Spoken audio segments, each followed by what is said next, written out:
लगता था, मतलब क्वेश्चन समझ में ही नहीं आता कि स्टार्टिंग कैसे करें और एंड कैसे करें। मगर जब से हम इनसे पढ़ रहे हैं तब तो समझ में आ रहा है और क्वेश्चन भी बन रहे हैं और बड़े बड़े क्वेश्चन भी सॉल्व हो रहा है। और सर बहुत अच्छे पढ़ा रहे हैं और आप लोग अगर पढ़ना है तो आप लोग यहाँ आके पढ़ सकते हैं।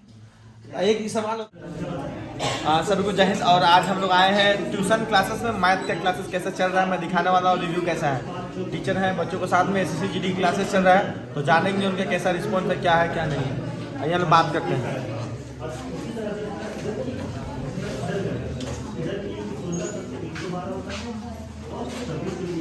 आप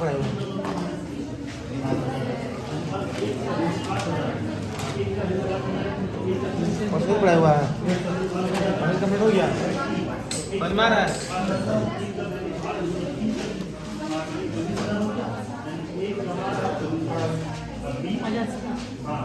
किसका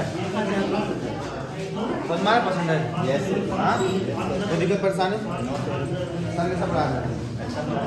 पढ़ा रहे हैं।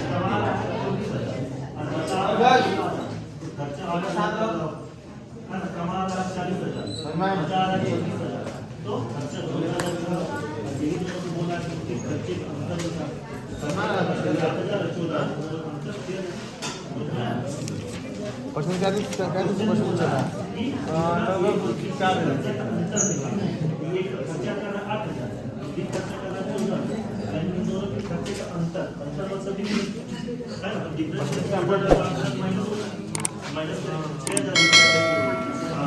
वही क्वेश्चन आंसर बोलेगा, डिफरेंस बोलेगा, डिफरेंस मतलब माइनस करना है।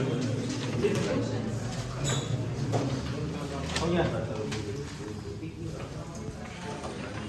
ना ना ना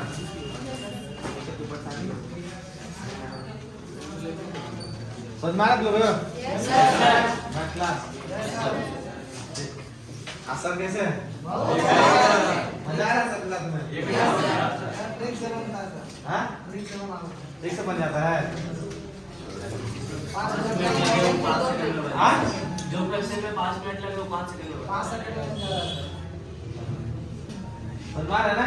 यस सर। आज समय डेट आ गया, पता है डेट कब से? कितना जनवरी से? 10 जनवरी। मेहनत करना लगातार, ठीक है? ऐसे नहीं 2 घंटा पढ़ लिया तो सो जा रहा है, लगातार मेहनत करना। समझ में आया ना? Yes sir. एक ही बार मौका मिलेगा, है ना? दोबारा मौका नहीं मिलेगा, याद रखिएगा, है ना? ये लास्ट चांस ये समझो, दोबारा अपॉर्चुनिटी नहीं आता है। पता है ना गवर्नमेंट का स्कीम जो होता है इलेक्शन के टाइम पर फॉर्म, है ना? तो अभी निकला है 24,000, अगला बार 24,000 नहीं रहेगा, क्या पता नहीं भी रहेगा, कुछ भी नहीं रहेगा, नहीं होगा ही नहीं, है ना? वो भी बात है। इलेक्शन के बाद सारे गवर्नमेंट सूझ जाते हैं, है ना? मतलब आराम से 3 साल तक बैठ जाते हैं। कोई भी स्टेट का देख लो, सेंट्रल गवर्नमेंट का ही देख लो। 2019 में खूब सारा रेलवे का वैकेंसी निकाला नरेंद्र मोदी सर, है ना? खूब सारे वैकेंसी निकाले, उसके बाद 2021 तक कोई फॉर्म भी नहीं आया। 19 वाला ही नहीं निकाला, 22, 23 अब देखो अभी भी नहीं निकाला, 19 वाला ही क्लियर करना, ठीक है? तो वो 4 साल 5 साल लग जाते हैं, तब तक एज खत्म हो जाएगी, ठीक है? इसलिए कोशिश करो कि एक ही बार पढ़ लो अच्छे से, उसके बाद एक बार अगर सिलेबस कंप्लीट कर लोगे ना हर एक सब्जेक्ट का, उसके बाद बस प्रैक्टिस करना रहता है। जो नॉर्मली तुम 2 घंटा हर रोज करोगे ना प्रैक्टिस क्वेश्चन का, तो सारा एग्जाम क्वालिफाई कर लोगे। लेकिन उसके पहले सिलेबस सारा कंप्लीट करोगे तब, है ना? इसलिए सबसे पहले सारा मैथ का, रीजनिंग का, साइंस का, जीके का, है ना, जो भी सब्जेक्ट है उसका सारा सिलेबस कंप्लीट कर लो। उसके बाद एक बार बस टेस्ट देने जाओ, है ना? उसके बाद बताएं टेक्स्ट बुक वगैरह ऑनलाइन टेस्ट होते हैं, ग्रेड अप होते हैं, वहां से हर रोज एक टेस्ट दो, देखो मार्क्स कितने आ रहे हैं, एनालाइज करो, जो क्वेश्चन नहीं कर पा रहे हो उसको सॉल्व करो, डाउट होगा तो सर से पूछो या हमसे पूछो, है ना? लेकिन हर रोज पढ़ना, ठीक है? और यही बात आखिरी मार्क पढ़ना। समझ में जो बच्चा नहीं है, नवंबर खत्म होने को चला है, दिसंबर 2-4 दिन छुट्टी होती, दिसंबर जनवरी वाले में गायब हो जाएगा, ठीक है ना? तो उसको लेकर हम लोग अभी सोचे पर्व त्योहार खत्म हो गया हमारे लिए, बस यही पर्व और यही त्योहार, जिस दिन एग्जाम खत्म होगा तो पर्व त्योहार चालू हो जाएगा, ठीक है ना? तो हम लोग कोशिश करेंगे कि क्लास थोड़ा खींचेंगे, लंबा सा लेंगे और कोशिश करें फास्ट थोड़ा सा आप लोग को जब प्रैक्टिस करोगे तब साथ दोगे तभी हो पाएगा।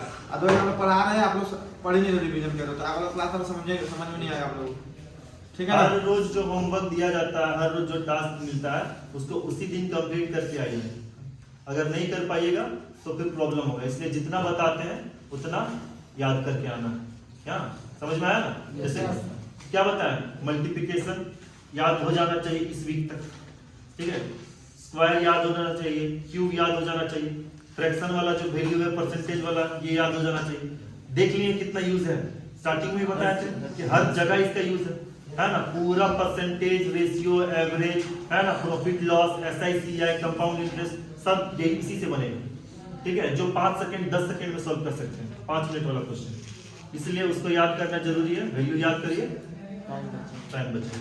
और एक बात, आधा बंदा सोच रहा होगा जो इसी बंदा 50 दिन पढ़ लिया उसी की नौकरी लगने वाला है, इस बार समय कम मिला है, जो मन लगा पढ़ रहा होगा ना उसी के जॉब लगने वाला है जीडी में। और ये रियलिटी है, जीडी कांस्टेबल में सब लोग एलिजिबिलिटी नहीं मतलब फुलफिल कर पाते हैं, सब नया ही होता है ना सब, तो यही अच्छा अपॉर्चुनिटी होता है ना, क्योंकि सब यहाँ पे जो आपको मिल रहे हैं ना वो सब आपके बराबर के हैं, कोई आपसे ज्यादा एक्सपीरियंस नहीं है। लेकिन अगर इससे बड़ा वाला जैसे SSC CHSL का 12th लेवल पर भरोगे ना, CPO के भरोगे, तो CPO में ग्रेजुएशन बेसिस पे आ जाएगा, और वहाँ पे हमारे जैसे लोग भी मिलेंगे, हमारे से और भी महामहिम मिलेंगे, बहुत ऐसे ऐसे टीचर्स रहते हैं, सब रहते हैं वहाँ पे, हर कोई भरता है, याद रखो, तो वहाँ पे उन लोगों के साथ कंपैरिजन होगा।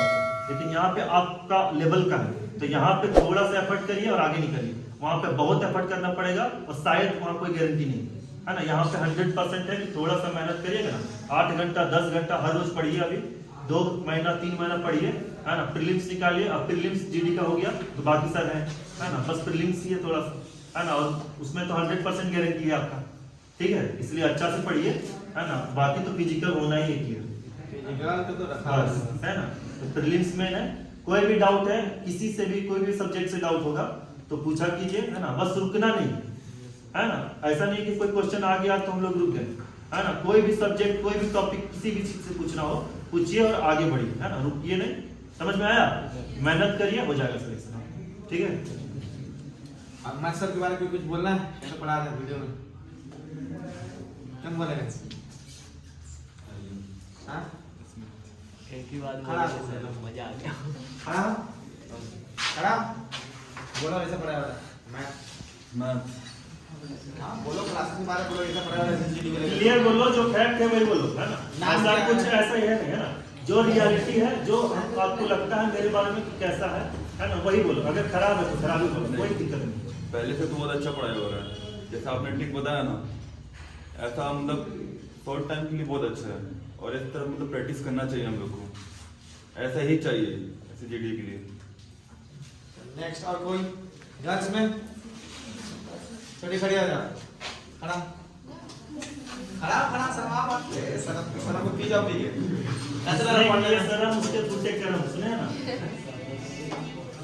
सर से पढ़ के बहुत अच्छा लग रहा है, नया नया ट्रिक्स जानने को मिल रहा है, और बड़ा बड़ा जो क्वेश्चन होता है वो तुरंत सॉल्व हो जाता है। पहले से पढ़ी थी क्या? सर पहले से पढ़ी थी? नो सर, मजा आ रहा, निकल जाएगा। मजा आ रहा है। चलो, आपको एनीवन इंटरेस्टेड कुछ कहेंगे? बोलो।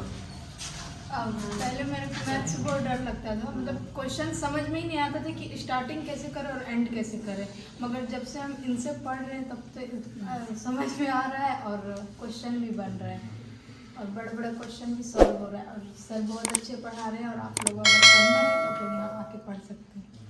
एक सवाल होता है कि मैथ में शुरुआत कहाँ से खत्म करें, ये भी बहुत बड़ा सवाल होता है कि अच्छा शुरुआत कहाँ से करें, बहुत बड़ा बात, लेकिन अच्छा बात बोले कि अप्रोच जो है जरूरी होता है, क्वेश्चन जो अगर दिखा तो उसका सबसे पहले माइंड में अप्रोच होना चाहिए ना, कैसा क्या अप्रोच लगाए कि इसको सॉल्व करें, है? तो पहले होता है क्वेश्चन का समझना। कोई भी बहुत ज्ञानी लोग ही कहा है कि क्वेश्चन अगर आपको अच्छे से समझ में आ गया तो आधा आंसर उस क्वेश्चन में होता है, 50%, ठीक है। तो जिसको क्वेश्चन समझ में आ गया, आधा तो आप ऐसे ही समझ लिए, सॉल्व कर लिया, समझिए, बाकी तो बस प्रोसेस होता है जो फॉलो करना होता है। तो मेन होता है क्वेश्चन समझना, ठीक है। क्वेश्चन जिसको समझ में आ गया, आंसर तो वो बना ही ले, ठीक है। हम बार बार बोलते हैं ना वो क्लास में रीजनिंग वाला में कि क्वेश्चन 4 बार पढ़ो, क्वेश्चन में ही छिपा हुआ आंसर, हम बनाना तुरंत बन जाता है। अच्छा ऐसा होता है सर, क्वेश्चन के मतलब क्वेश्चन के एनालिसिस कर, क्वेश्चन कह क्या रहा है। अच्छा राम ने इतना खाना खाया, हो ये बात, क्वेश्चन राम ने कितना खाया, कब कब खाया, सब्जी वाला उसी में, समझना है, क्वेश्चन को समझो, समझना है क्या कह रहा है, ऑटोमेटिक बन जाएगा। ठीक है, चलो किसी का और कुछ नहीं है ना, अगर कुछ कमियां हैं तो बोलो, हम इम्प्रूव करेंगे उसको, है ना। कुछ अगर नेगेटिव कमेंट है, कोई अगर कुछ कहना चाहता है कि सर ये चीज आपका थोड़ा सा और इम्प्रूव करिए, तो हम उसमें भी इम्प्रूव करेंगे। तो वैसा अगर कुछ है तो बोलिए। अभी तक तो कुछ नहीं लगा। ठीक है ना?